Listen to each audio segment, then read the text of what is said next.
শক্তি তো একটাই, আলাদা কিছু নাই। এই যে যদিও মুসলিম ভাইদের মধ্যে মূর্তি পূজা নাই, মুসলিম ভাইরা মূর্তি পূজা করে না, আমরা মূর্তি পূজা করি, এটা আমরা সনাতনী, আমরা মূর্তি পূজা করি।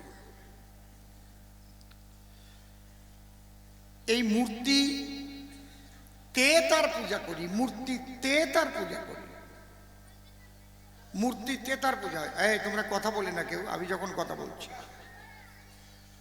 মূর্তিতে পূজা করি, মাটির মূর্তিতে। তার উদ্দেশ্যে আমরা ফুল দেই, কারণ সে নিরাকার, তারে তো হাতে নাগাল পাওয়া যায় না। যেমন আপনার বাবা যখন ঈশ্বর হয়ে গেল, অর্থাৎ বেঁচে থাকতে নাম লিখতে কি ঈশ্বর লেখে? কথা কন। মরে গেলে কি লেখে? ঈশ্বর। ঈশ্বর রাজবল্লভ সরকার আমার বাবা। আগে যখন বেঁচে ছিল শ্রী রাজবল্লভ সরকার। তাহলে বেঁচে থাকতে কেউ ঈশ্বর লেখে না। তাহলে আমরা বাবার ফটো নিয়ে সেখানে ফুলের মালা দিই, বাবাকে শ্রদ্ধা জানাই, বাবার কাছে শিখে যাই। আমার বাংলার মুখ্যমন্ত্রীর যদি আমি একটা মাটির মূর্তি তৈরি করে সেখানে শ্রদ্ধা জানাই, এই তোমরা কারা কথা বলবো না, আমার মাননীয় মুখ্যমন্ত্রীর একটা মাটির মূর্তি তৈরি করে যদি আমি শ্রদ্ধা জানাই, ফুলের মালা দেই, খবরটা নবান্নে চলে যাবে, তিনি খুশি হবে। ঠিক বললাম না বেঠিক বললাম?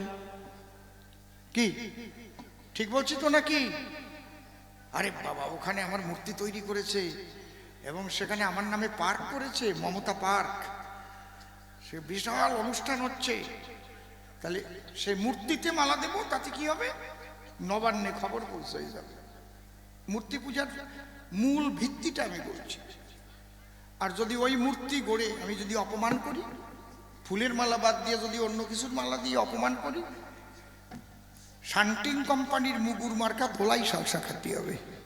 আমি যদি বলি আমি কি ওনার এই মালা দিছি নাকি, আমি তো এই জায়গা দিছি, ফুলের মালা দেই আর যার যে মালা দেই আমি তো এই জায়গা দিচ্ছি, আমি তো নবান্নে যাই নাই, ক্ষমা পাবা, অ্যারেস্ট হবা। ঠিক বলছি তো? ঠিক আমরাই মূর্তিতে পূজা করলে সেই পরম ব্রহ্মের কাছে সেই পূজা, সেই ভালোবাসা, সেই অর্ঘ্য শ্রদ্ধা পৌঁছে যায়। এইটা হচ্ছে সনাতন ধর্মের ভক্তিবাদ। আমি যখন কবি গান গাইতে যাই, আমি কিন্তু এখন আর এমএলএ নাই, আমার কেউ ভাববেন না যে আমি এমএলএ।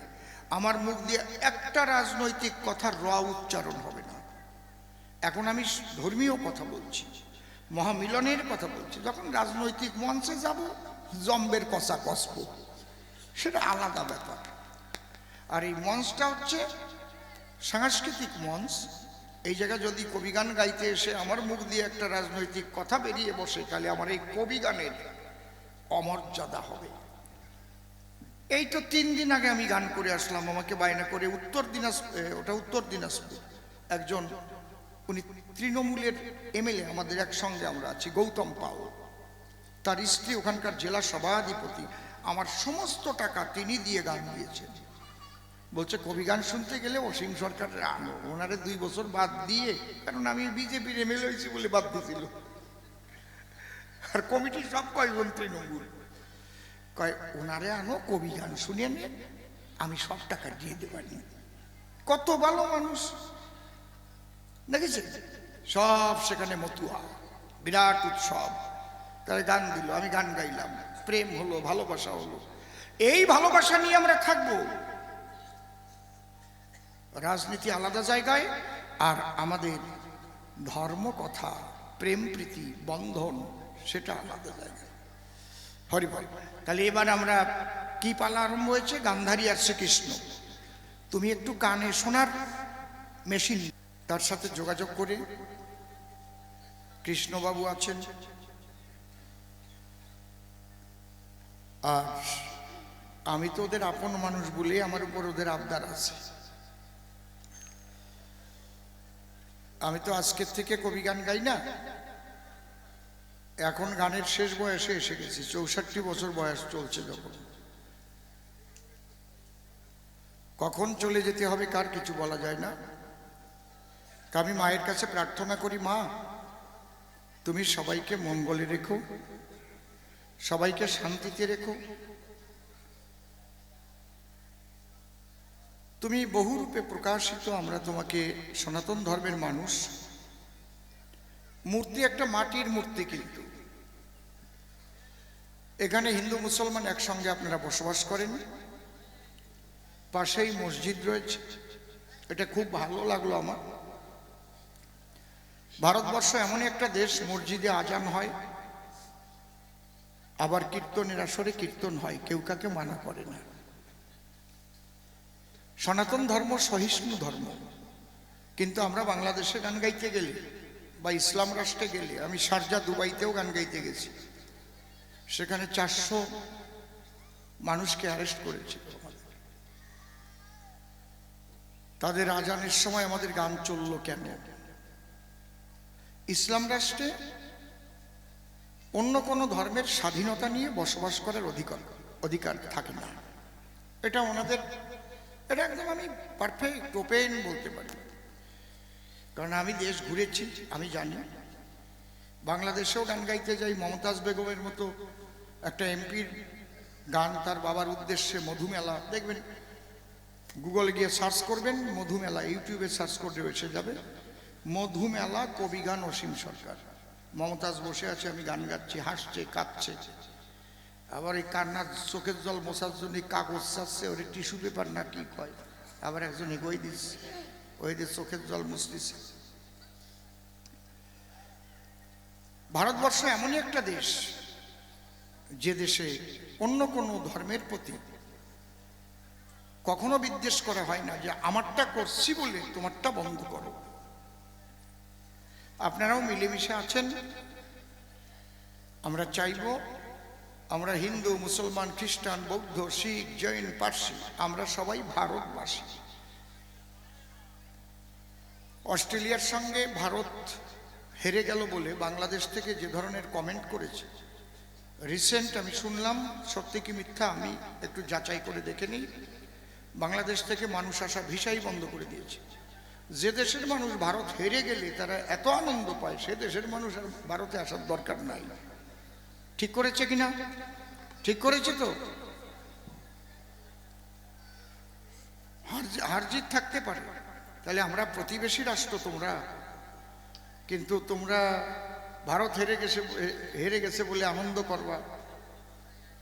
খালি বাংলাদেশ না, ভারতের মধ্যেও এরকম কিছু আছে, ওগুলোও বাছাই করার দরকার আছে, যে ভারত হেরে গেলে যারা আনন্দ পায় ভারতবাসী হয়ে, সেগুলো বাছাই করেও বের করা উচিত বলে আমি একজন সনাতনী হিসাবে এবং মানব ধর্মের মানুষ হিসাবে এটা মনে করি।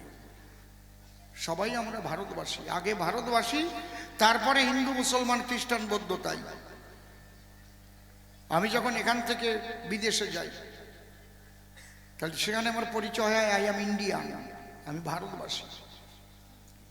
কোনো মুসলমান ভাই সেখানে গেলে ভারত থেকে, তার পরিচয় হয় আই অ্যাম ইন্ডিয়ান, নাকি? এইটা আমাদের খেয়াল রাখতে হবে। এই জন্যে ভারত মাতার যাতে কোনো অসম্মান না হয়, আমার ভারতের যাতে কোনো অসম্মান না হয়, আর অসম্মানিত করবার জন্য যারা প্রচেষ্টা করবে ভারতবাসী, আমরা তাদের বিরুদ্ধে লড়াই করব। আর আমরা সবাই ভারতবাসী একত্রিত অবস্থায় বসবাস করি। কোন রকম ধর্মীয় কোনো উস্কানি বা ধর্ম নিয়ে কোনো রকম আমাদের মধ্যে যেন হিংসা বিদ্বেষ না হয়।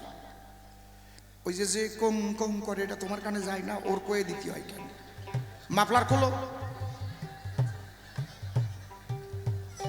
ওটা তোমার কানে যাবে, বোঝো না? আর তুমি ঠিক করবা, একটু কুটুত করে একটু একসুল। তাহলে আমরা একটা ধ্বনি দেই, সবাইকে আমি শ্রদ্ধা জানিয়েছি। অনন্ত কোটি ব্রহ্মাণ্ডের অনন্ত অবতার, অনন্ত সাধুগুরু, মহাপুরুষ, পীর, পয়গম্বর, সাকার নিরাকারে যিনি যেখানে অবস্থান করছেন, প্রত্যেককে আমি শ্রদ্ধা জ্ঞাপন করছি। হরিবল, হরিবল।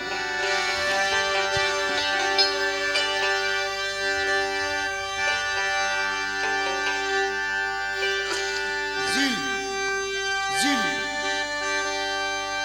এই তোরও কানে মেশিন নিতে হবে।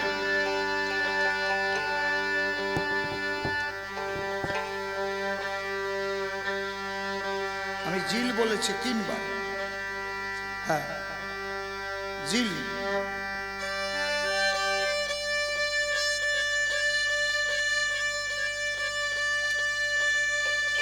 নামাও,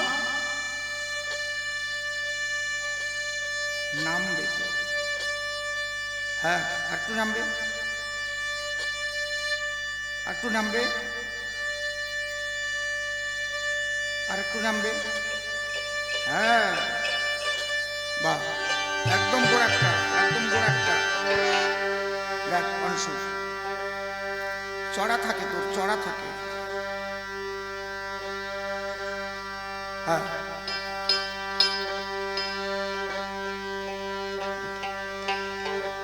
জয় জয় রাধা কৃষ্ণ নিতাই গৌর রাম সীতা মাতা পিতা জগদ্ধাত্রী মা। জয় জয় হরিচাঁদ গুরুচাঁদ প্রেমানন্দে হরি হরি বল।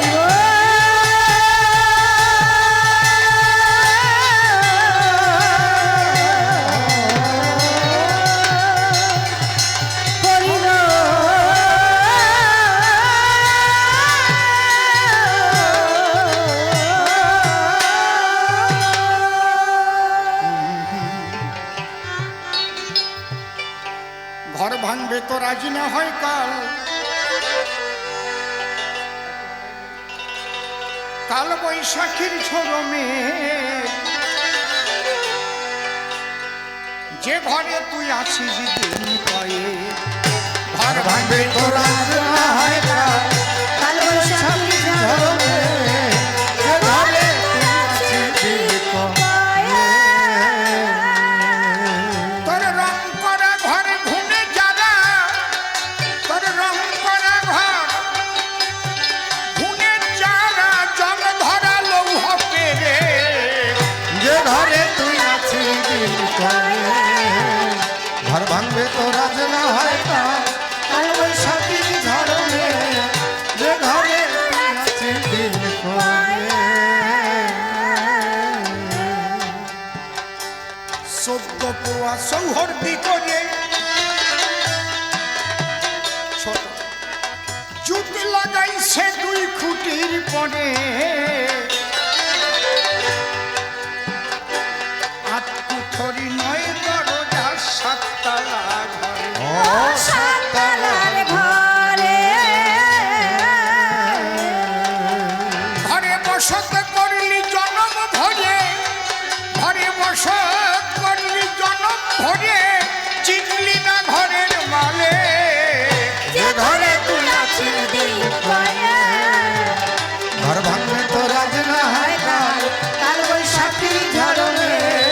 যে ঘরে তুই আছিস দিন কয়ে। জানিস না তোর প্রহরী কেমন নিয়ত সে যোগায় পরের মন। ঘরের লোক ভোগাইয়ে মারে, স্বভাব তার এমন। স্বভাব তার এমন। তুই কেমন করে করবি শাসন, হারাইয়াছিস জ্ঞান বিবেক। যে ঘরে তুই আছিস দিন কয়ে, ঘর ভাঙবে তো রাজ না হয় কাল, কাল বৈশাখীর ঝরমে। যে ঘরে তুই আছিস দিন কয়ে। মণিকাঞ্চন, ও মণিকাঞ্চন পরিপূর্ণ ঘর। রিভাইভটা কেটে গেল কেন?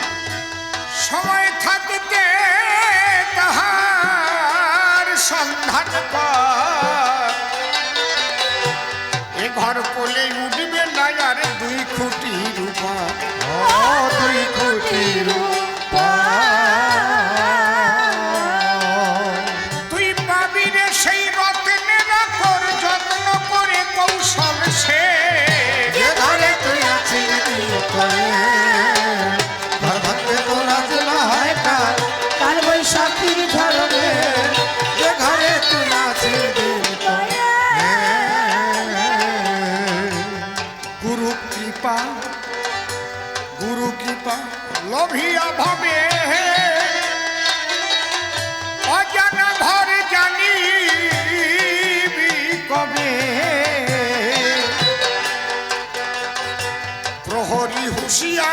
সেদিন পাহারায় রবে।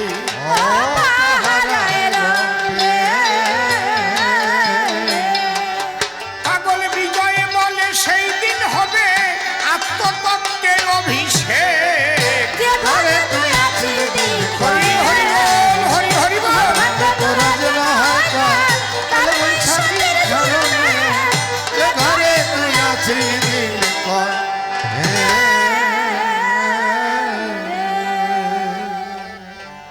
আগে স্মরণ করি পরমেশ, যার গুণ বর্ণিয়া শেষ বেদে করতে নারে। স্মরণ নিলে যার পায়ে ব্যাঘাত বিঘ্ন দূরে যায়, আমি বারে বারে নমস্কার করি তারে। কোনটা যেন কমাই দিয়েছে বেশি।